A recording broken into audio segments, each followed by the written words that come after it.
ថ្ងៃនេះពុកម៉ែបងប្អូនគឺគ្មានអីផ្លែទេគឺស្រីស្រង់យកមកទ័រដើម្បីលាក់ជើងកកបណ្ដោះយើងបុកមុខណាពុកម៉ែបងប្អូនហើយមានអីទេគឺជាសកម្មភាពធ្វើផ្ទះទៀមបាទពុកម៉ែបងប្អូនហើយគឺរ៉េនេះឯងហើយយើងធ្វើគឺតើថាថ្ងៃរាំងថាតិចបានឡើងធ្វើអញ្ចឹងណាចូលទៅធ្វើរាំងយឺតដែរពុកម៉ែបងប្អូនហើយគឺផ្ទៃផ្ទុកច្រើនគឺអាម៉ូតមុខនេះឯងហើយតសគឺជាប់ស្រ័យខ្លាំងមែនទែនដោយសារតែពុកកាត់ខ្ជិលទៅអារទៀតក៏មានតែយកស្រាយនេះឯងធ្វើវាមិនសូវនឹងជាប់ប្រហែលទេព្រោះឯវាតសយើងត្រាំទឹកទុកចូលយូរណាស់ហើយបាទពុកម៉ែបងប្អូនហើយកាលណាតែយើងត្រាំទឹកទុកចូលយូរណាស់ទៅគឺមីវាឈប់ស៊ីហើយមានអីគឺមានតែគូកាត់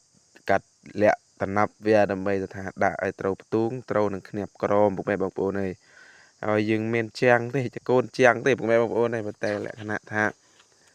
មើលទៅក៏រាំងយល់តិចដែលមីចាំងកាត់ចង្អុលប្រាប់ក៏យើងធ្វើតាមកាត់ទៅ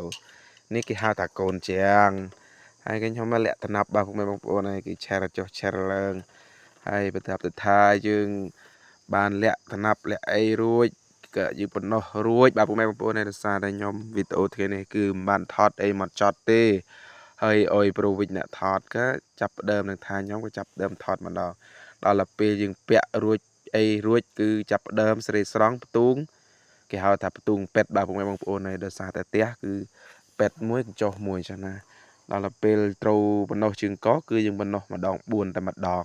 បណ្ដោះ4ប៉ុន្តែវាត្រូវពេតពីក្បាលលឺមក